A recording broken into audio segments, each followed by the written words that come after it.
I'd like to welcome you to the Chamber Corner. In just a few moments, we're going to be seeing Commissioner Kevin Triplett, who is our Tourism Commissioner for the state of Tennessee, and he's going to be talking about some of the initiatives that they have here in the state.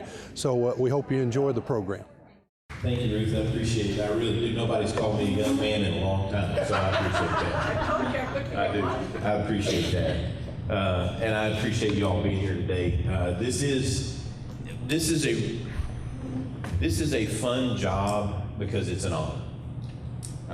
You know, I've been doing this 9 months now, and after about 90 days, that's your honeymoon period. Most everybody gives you about 90 days to get settled. And you know, there's not a huge playbook or guideline when you come in as a commissioner and say, you know, here's kind of how it works.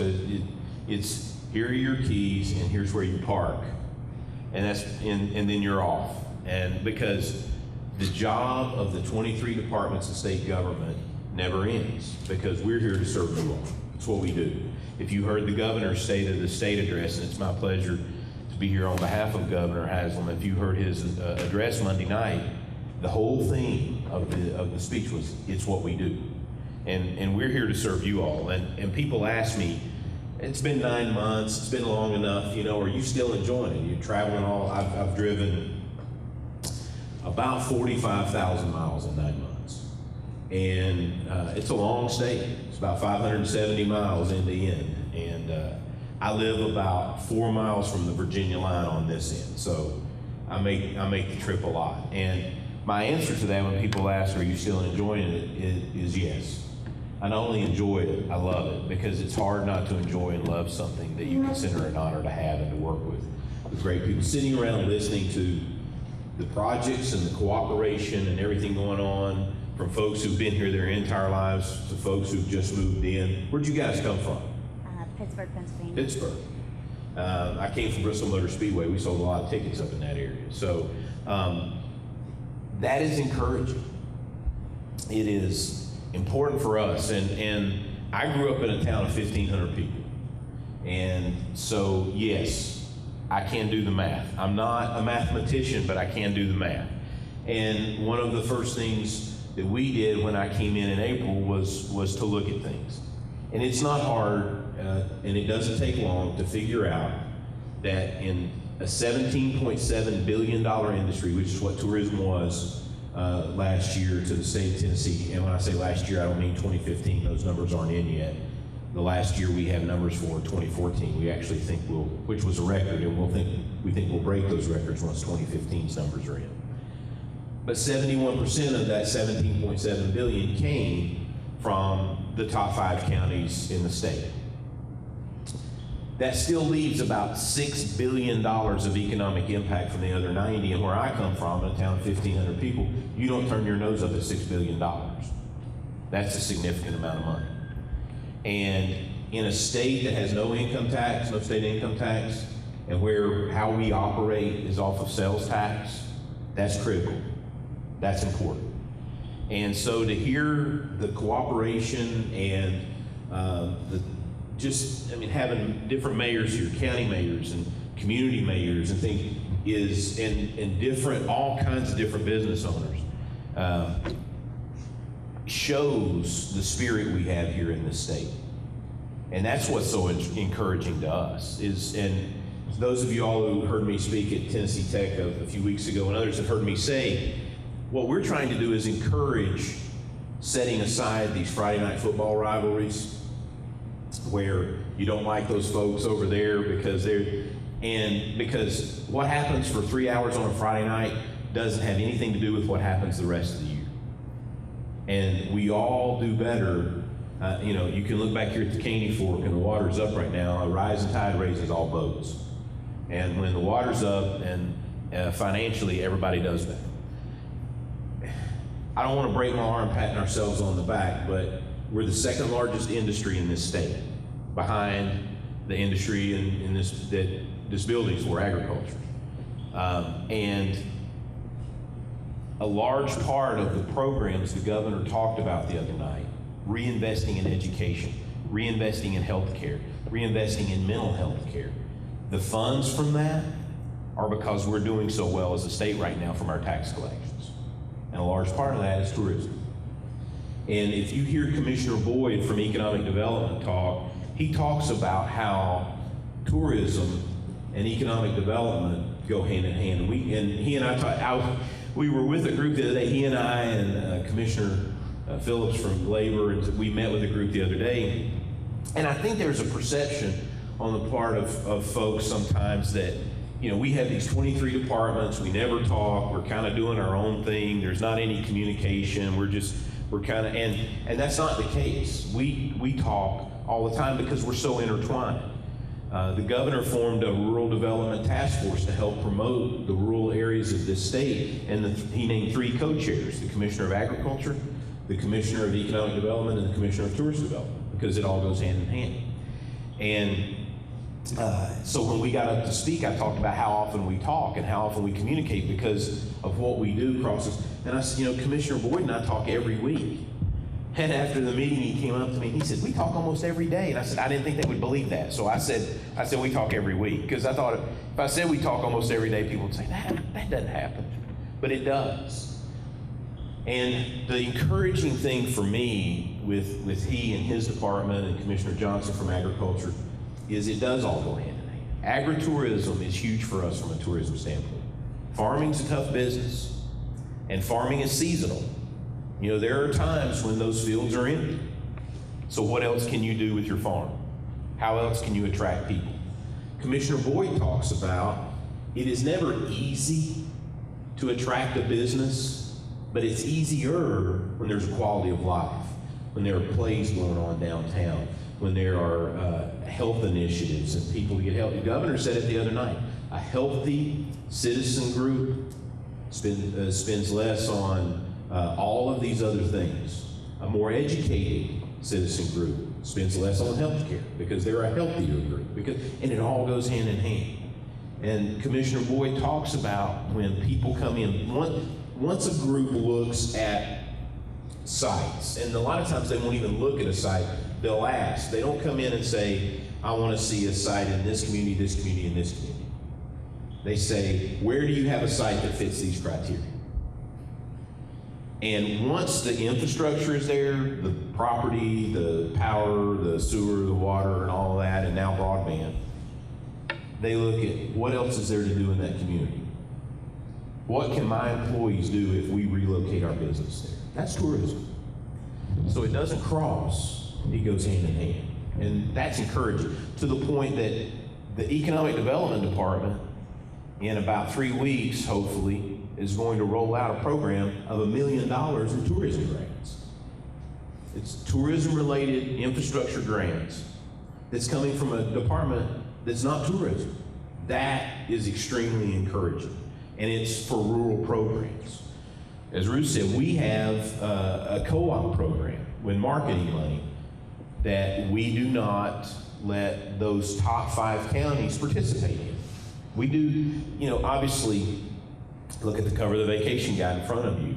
Davidson County with Nashville, Shelby County with Memphis, Sevier County with Gatlinburg, Pigeon Forge, and Sevierville, Hamilton County with Chattanooga, Knox County with Knoxville, that area. That's our 5 largest producers of economic impact for the state.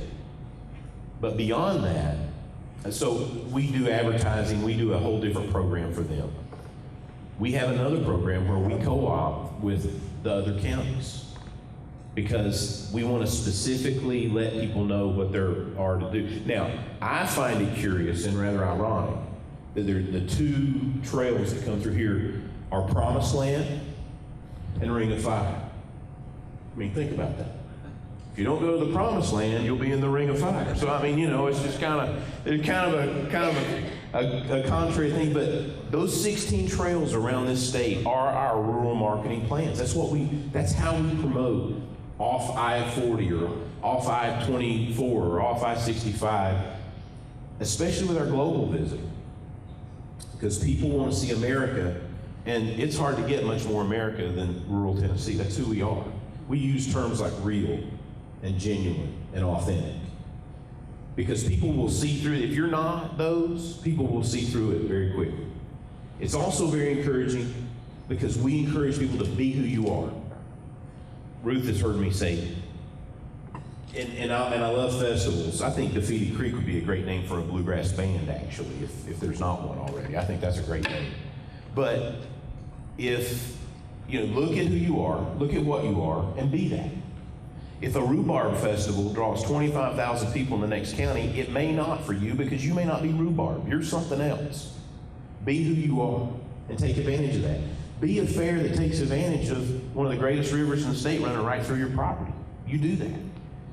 Look for access ramps. Do, the sorts of things. Take advantage of what you have. We have more natural resources in this state. We look for third-party validation because we can spend all kinds of money all day long, which we do, to advertise and try to get people to Tennessee. But when other people talk about what we have here, that's advertisement we can't buy. Because that's not us saying, look at us, look how great we are. That's somebody else saying. And around Memorial Day, a travel group named the 5 states you need to visit before Labor Day. And I know we talked about beaches on Cordell Hull, but technically, we're beachless when you think of the term of a beach. 4 of the other 5 states that made that list, 4 of the 5 states that made the list all have beaches. The only state that made the list that wasn't on a coast was Tennessee. 3 of the 5 pictures they used a picture for each state. 3 of the 5 pictures they used were beach pictures, yet we still made the list. TripAdvisor named us the #1 barbecue state in the whole country. Southern Living named their 50 best barbecue places in the South, and 12 of the 50 were in Tennessee, more than any other state. We have mountains, we have rivers, we have incredible assets here. We touch 8 states, or 8 states touch us, I guess would be a better way to say it. 94% of our visitors drive. Now we're trying to raise that airlift with airports in Nashville and Memphis and Chattanooga and Knoxville, and we're trying to get more people to fly in because when you fly in, you tend to stay longer. But right now, 94% of our visitors drive. Here's another one. This shows you how long our state is. We have 95 counties. 42 of our 95 counties touch another state. Think about that. I love it when I hear that Ohio folks come to here, or people relocate from Pennsylvania. I was in another county just east of here a couple of weeks ago, or a few weeks ago, and it was a weekend. I guess a little bit longer than a few weeks ago because it was near the end of summer, so the weather was, and it was that last push, it was that last outdoor hike, bike, lake type of thing. And every other car, license, because I look at license plates. When I stay at a hotel, I walk around the parking lot. It's a wonder I've not been arrested. Because what's that guy doing walking around the parking lot? Because they all have the cameras and stuff. And I'm walking around looking at license plates. And that's what I count. I count where they're from, what. And every other plate was from Ohio or Michigan. I love that. I love that. And that's going on all over the state. I love the cooperation. I love, and you're doing it. I was so encouraged by hearing the things I'm hearing, by being you. I mean, the things that you showed on, taking advantage of a railroad depot that was here and going back to the history and bringing people in through the concept of a coffee shop and Wi-Fi and things, but yet explaining the history and that's incredible because we don't want to lose sight of that because that's what makes us who we are. We talk about music. We are working on a statewide music pathway that'll connect all 16 of those trails because 7 genres of music were formed in Tennessee. No other state can claim that. No other state can claim the musical impact we've had on the world. And other people are trying to pick up on it. Georgia their vacation guide just came out, and Luke Bryan, who is a huge artist right now, is on their cover because they understand music is a universal language. And it doesn't matter what form of music it is or what genre of music it is, it's still the same notes, it's just played or sung in a different manner. Still the same notes. And we have bluegrass, blues, country, soul, southern gospel, rock, rockabilly. It's like the seven dwarfs. Sometimes you remember six and then you forget one. But we have 7 genres of music. And it's true what was said in the video at how many people from the early days of the Grand Ole Opry were from here. I think it's an incredible story that Mr. Bailey, one of the first African-American stars of the Grand Ole Opry, was from here in Smith County. And if we get where we want to be with this music pathway, there'll be a marker here commemorating that in this county. So we right now have identified 456 locations around the state in 89 of the 95 counties that have had a musical impact on the world. Yesterday, we've been working on this for months, and yesterday it started rolling out. We wanted speakers at the welcome centers. We run 14 welcome centers around the state. 13 million people a year stop at those welcome centers as they either come into the state or come at least driving through. We wanted music. We wanted Tennessee music, bluegrass and blues and gospel. And we wanted, as people got out and they're walking in, we wanted people to hear that. So it took a while to get the licensing rights and work out the contract, but speakers started going up yesterday. By the end of today, 4 of our 14 will have music, and by February 12th, they'll all have music. And within 2 hours of getting the note, the first one that was online was Smith County. That was our first rest area, our first welcome center that had music. It was the first one. So we were here yesterday. Cynthia, the manager, got her 30-year award. Been managing that center 30 years. So we drove up here to give her an award, and they were just finishing up putting the speakers. And I was so excited. I mentioned to some of our folks, I said, it would tickle me to death within 24 hours if I got a video of somebody dancing outside the welcome center listening to the music. The video came before we got back to Nashville. Of somebody dancing outside the welcome center because they were hearing music. We love that. It makes people happy. The last thing I'll say is, and you all know this, is the way we treat people will go further in making them come back than anything. We can have the greatest product, we can have the greatest place, we can have the greatest anything. But how they are treated goes the longest way in whether they come back. The last 10 and a half years at Bristol Motor Speedway, the last 20 some years in racing, a large part of it comes back to relationships and how they're treated. And that's really not hard for us because that's who we are.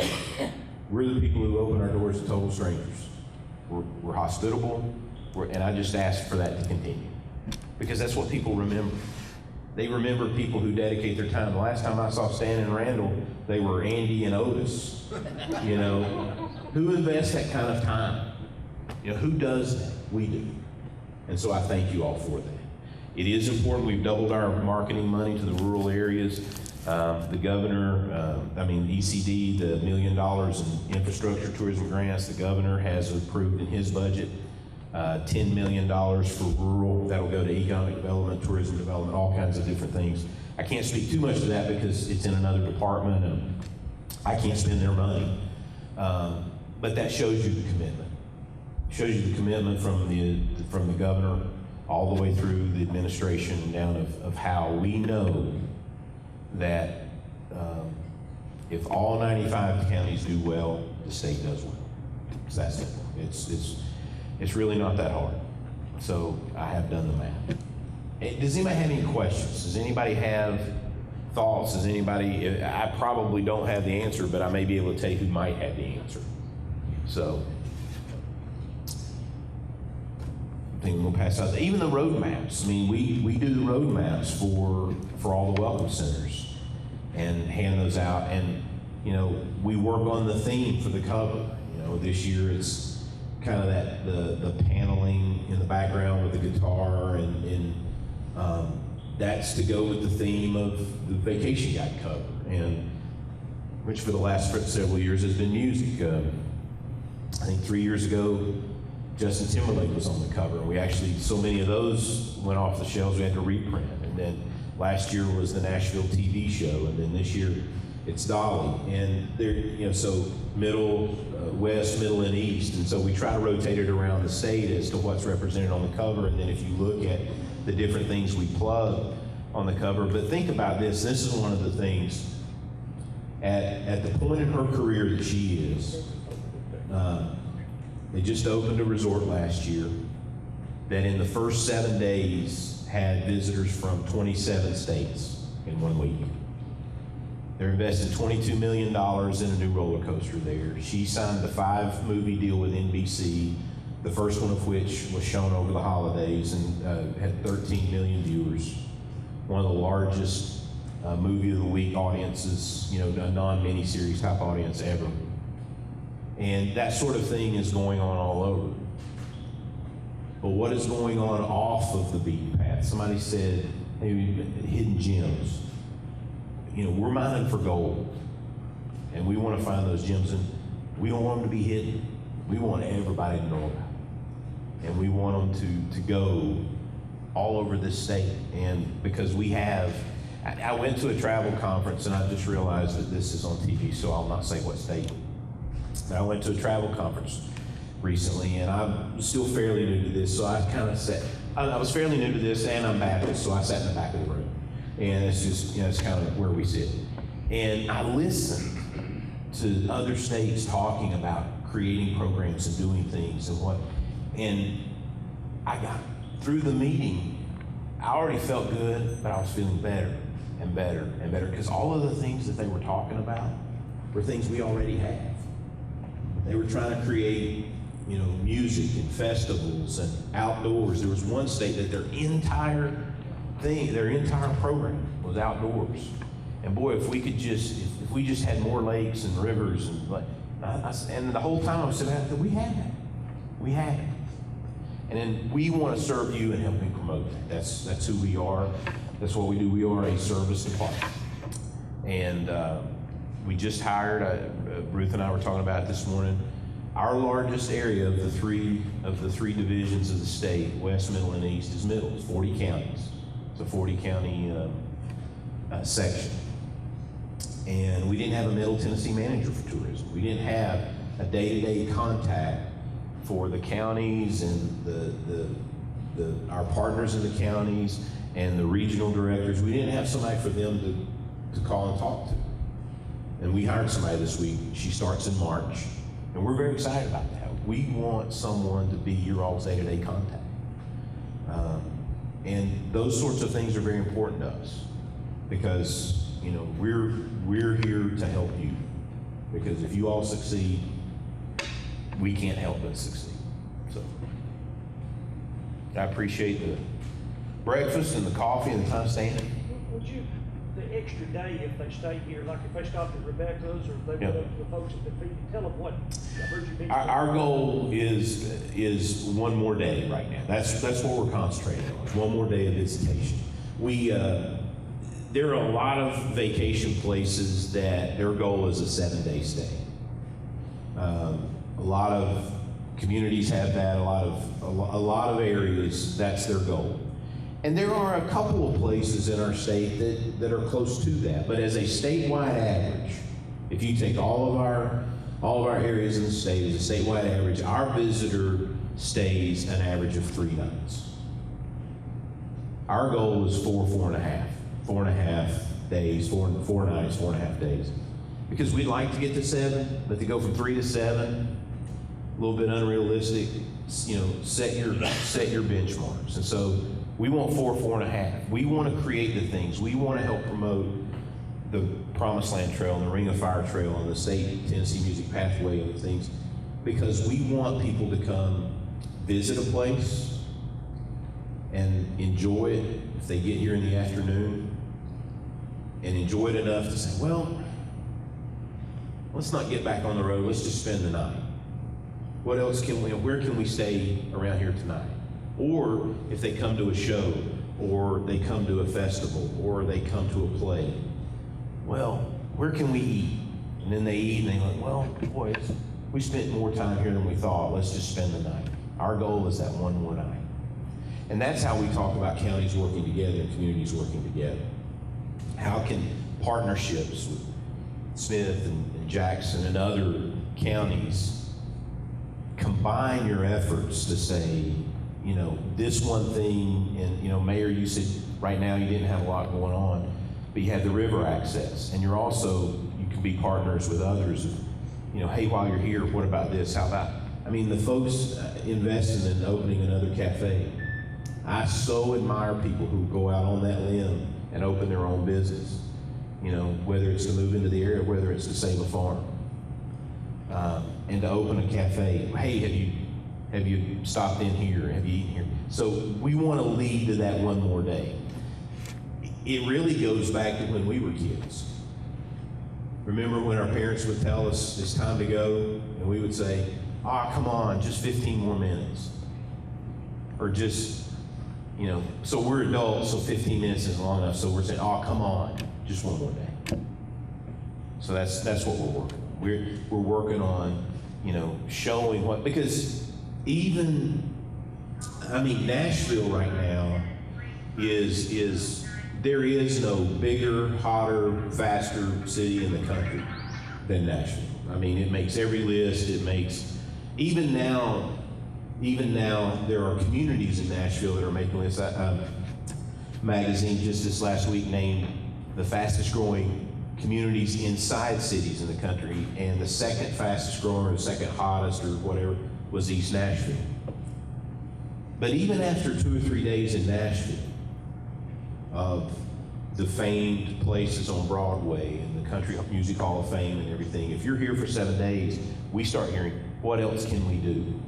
Well, did you realize that just an hour down the road in Smith County, there's a winery, or there's rafting on the river, or there's pontoon rides on the lake if you want to get away. They're here, but how do we get one more day?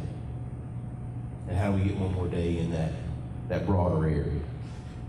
Because what I love is that you can drive 45 minutes outside of one of the fastest growing cities in this whole United States of America and be in some gorgeous country.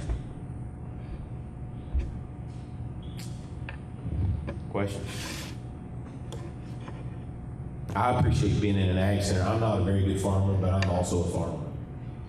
So I'm in tourism, it's what I do, but I promised my wife I would run the farm, but that was before I took this job. So the other day, Mayor, you mentioned the gentleman on the river in the snow. We had about 13 inches in Bristol. And I get this text. I'm living my life right now. My wife's phone will video things 12 seconds at a time. So I keep up with my son's basketball games in 12-second increments. She sends me all these videos. And, you know, my daughter, she bakes and sells. She's 13, and she decided she wants to be a baker. She sells cakes and things to people. So I get all these pictures of her cakes. So the other day when we had 13 inches of snow before I headed in that direction, I got a video of, it was just our field and tractor tracks. That's all it was. And it just said, I fed the cows. So my promise of handling the farm work isn't working out real well. She's doing most of that, so anyway. Yes, sir. Question, and it's kind of like the old saying goes, what comes first, the chicken or the egg? Yeah. And that's a question that has been asked for hundreds of years and still hasn't been answered. She made mention, you know, wanting to send people to Carthage or whatever, and of course, Mayor Gibbs made mentions there. How do you convince people? I was in business one time for 10 years, was you're in business, and I just wanted to do that. When anybody really encouraged me to do it, but how do you encourage somebody to step out on, I guess, on faith? Because, you know, we do have some bed and breakfasts, but really the hotel wise, we've got a hotel in Gordonsville, we've got an older motel in Carthage, we've got a historic motel in Carthage. But how, I hear constantly there's no place to stay or there's nothing to do. And that depends on how you look at it. There's a lot to do, and I think the chamber's doing a good job of that, but I'll get back to my question. How do you convince people to step out there and build it, they'll come? And it is a chicken and egg. That's a very good way to put it. And it is a challenge. And one of the things that we're doing, technology is an amazing thing. it's right on that razor blade edge right now of being incredibly impressive and kind of creepy at how much you can learn about people through their habits. And so what we're trying to do is be more targeted to people who want things like that, who want to maybe stay in a historic hotel a little bit off the beaten path, or eat in a more authentic restaurant, and target them and promote that aspect of our state. And so we're working with our advertising agency and some technology to do those sorts of things. Because you're right, not everybody looks for that. But I think a lot more people do than we think or that we know. It also goes hand in hand, talking about going out on that limb and that leap of faith. The leap of faith to buy a marina and move from Pittsburgh to Smith County. It almost has to happen simultaneously. It's not a chicken or the egg, which comes first. It's almost, and this is agriculturally impossible, but for both to appear at the same time kind of thing. The chicken and the egg. People who want to invest need to see community buy-in and that other things are happening that the community is excited about. I said this at Tennessee Tech, and I've said this in virtually every place that I've spoken. You can have the greatest idea in the world, and this is not even a new idea. This is something I got from what a media friend of mine told me years ago about something else, but it relates to a lot of other things. The greatest idea in the world is just an idea if there's not community buy-in. And it can't just be community buy-in to get it off the ground. There has to be a plan in place. There has to be, how are we going to sustain this project? Whether it's a festival, whether it's a restaurant, whether it's a museum, because what happens very often is there are people who are very all in, bought in, hook, line, and sinker. They're involved in the startup process, which sometimes can take from months to years to get something off the ground. And then they'll even hang around for 4 or 5 years to get it going. And then a lot of people in that group say, I'm tired. It's time to let somebody else do this. But if there's 24 volunteers or so who do that, and 12 of them say, it's time, kind of around the same time, then where are you going to find that next group of people? So community buy-in, that this is an important part of you mentioned the quilt trail, so I'll use an analogy, of the thread through our quilt of our community.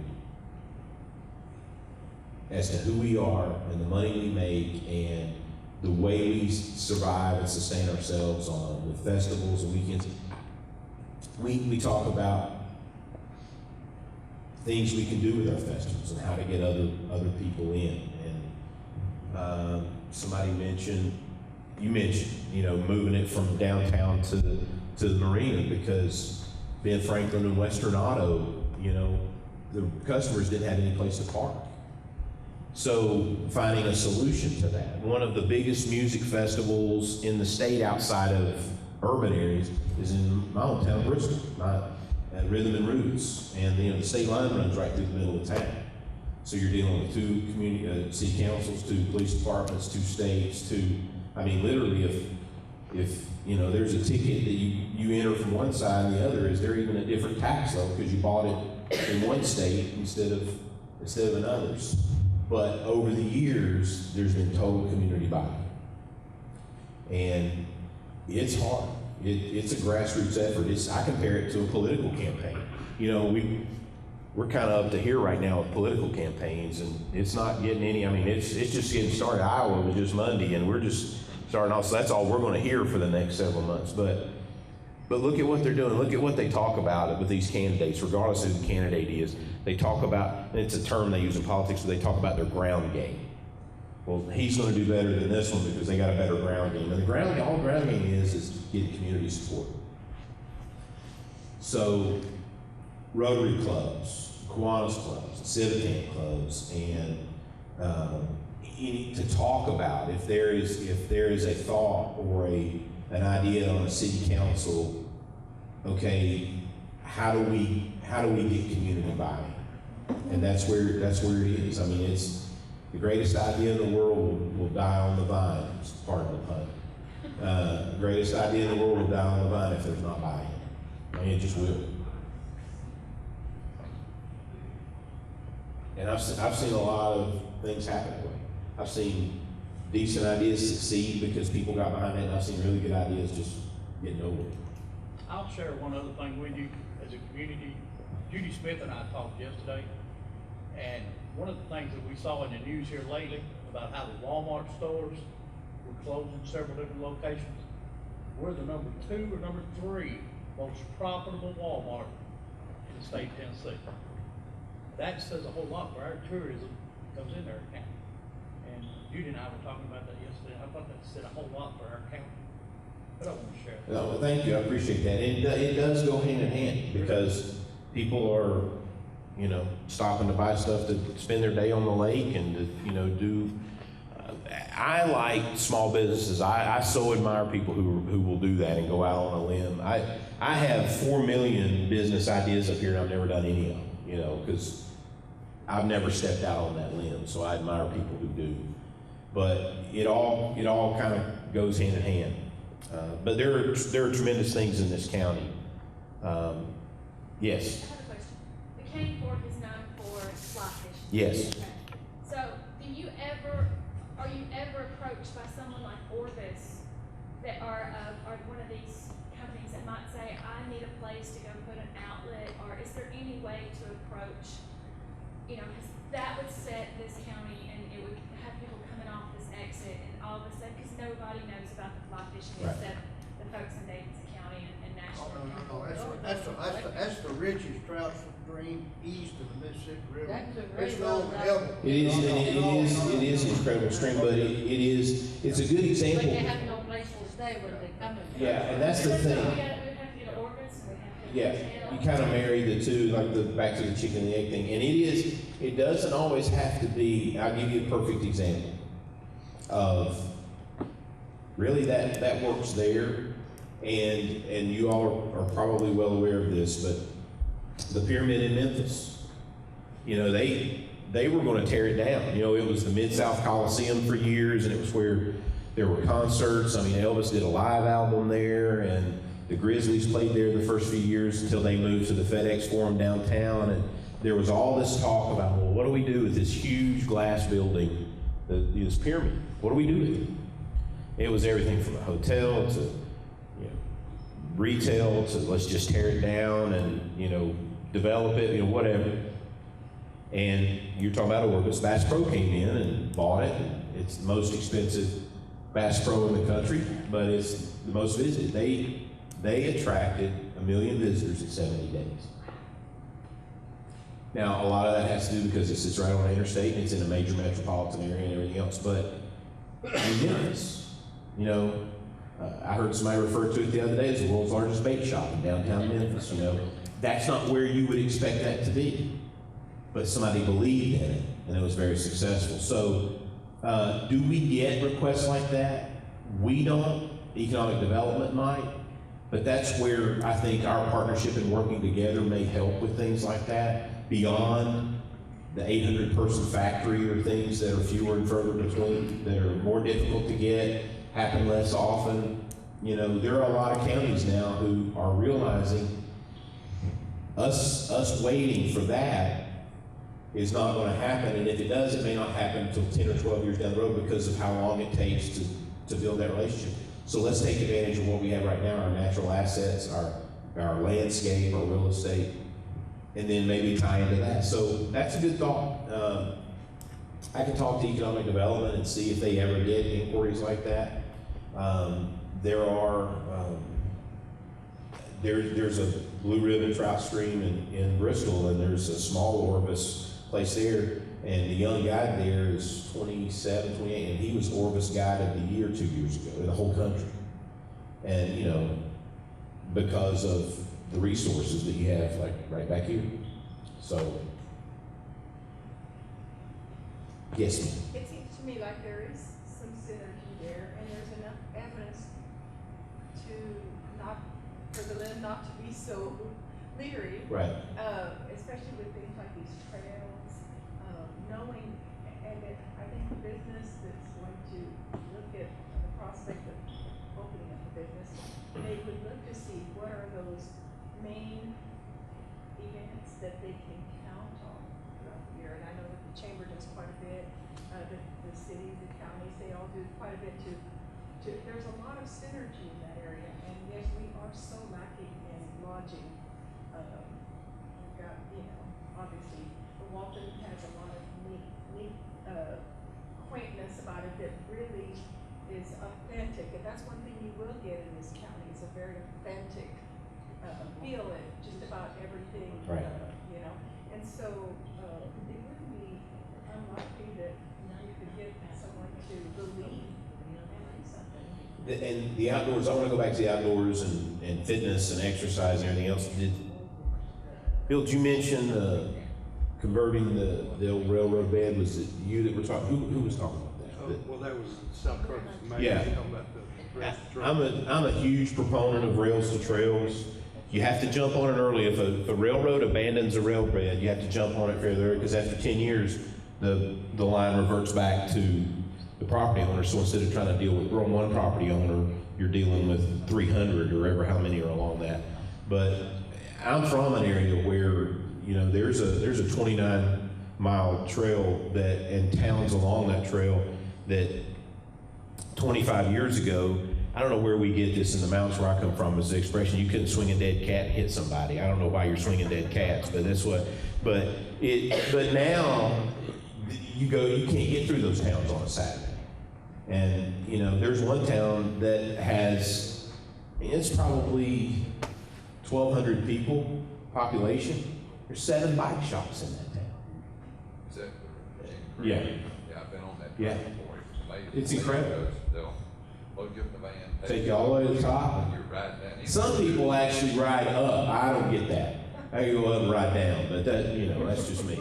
But so I'm a huge proponent of that because there's bicycle rental opportunities, there's bicycle repair opportunities, there's hiking opportunities, there's restaurants are like this little restaurant. coffee shops, and so I'm a huge proponent of that. It's just a challenge of the timing of it when the rail bed becomes abandoned. So anyway, but there are examples of that working and creating that environment of business, and after people have, it doesn't have to be 20, 29 miles. It can be 5 or 4, because if you go up and back, that's 8 or 10, depending on. And when people finish that, they want refreshments, they want something to eat, there's opportunity there. And they're bringing in, there are huge opportunities for that outdoor enthusiast to bike, to fish, to kayak, to raft. We have not only a lot of that in the state, we have it in this area.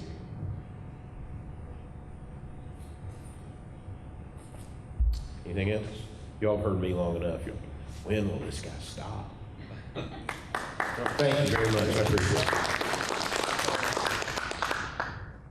That was really an informative meeting. We learned a lot about the state and a lot about what's going on. And I don't know about you, but I'm excited about tourism here in the area, not just in Smith County, but the entire area. I hope you enjoyed the program, and we'll see you next month.